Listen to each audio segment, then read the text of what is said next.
What's up, everyone? So today I'm going to teach you a quick formula on how to calculate how many ATP you get from a fatty acid, and it will depend on the number of carbons in that fatty acid. I have to explain a couple quick things first.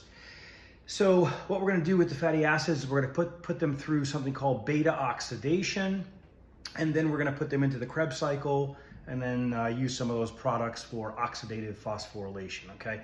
Lots of big fancy words, but essentially we're going to put them through these sections of energy systems.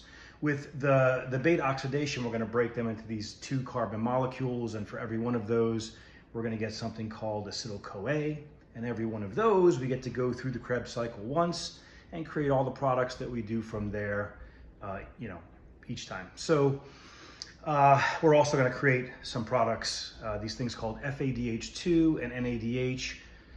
They're going to be created in the Krebs cycle. They're also going to be created in beta oxidation. And those are the things we use in the electron transport chain and chemiosmosis, which those 2 things are what make up something called oxidative phosphorylation, okay?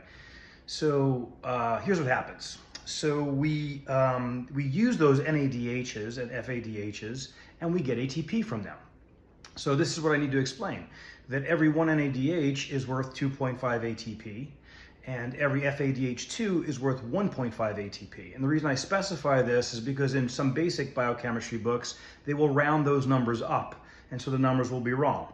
So, or at least overestimated, which is wrong. So from 1 glucose, you will get 32 ATP.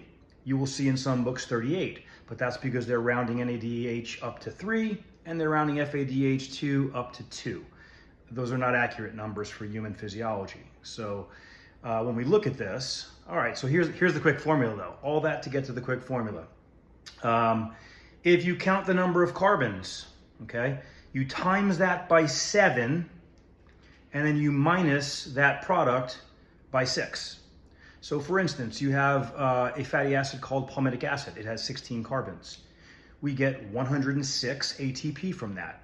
So you have 16 carbons, you times that by 7, we get 112. You minus that 6 from that, and you get 106, okay? So this is just a quick little formula to make some calculations. We've got, what was the one I used yesterday? Lauric acid, which is 12 carbons, okay?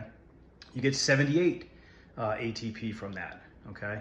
So 12 times 7 is 84, minus 6 is 78, so we get 78 ATP. So that's a quick, easy way to calculate how many ATP you get from a fatty acid. You can also see that fatty acids give us a lot more energy per fatty acid than a glucose does, although glucose tends to be more readily usable by lots of tissues, and it's preferred by things like the brain. So if you have any questions, let me know.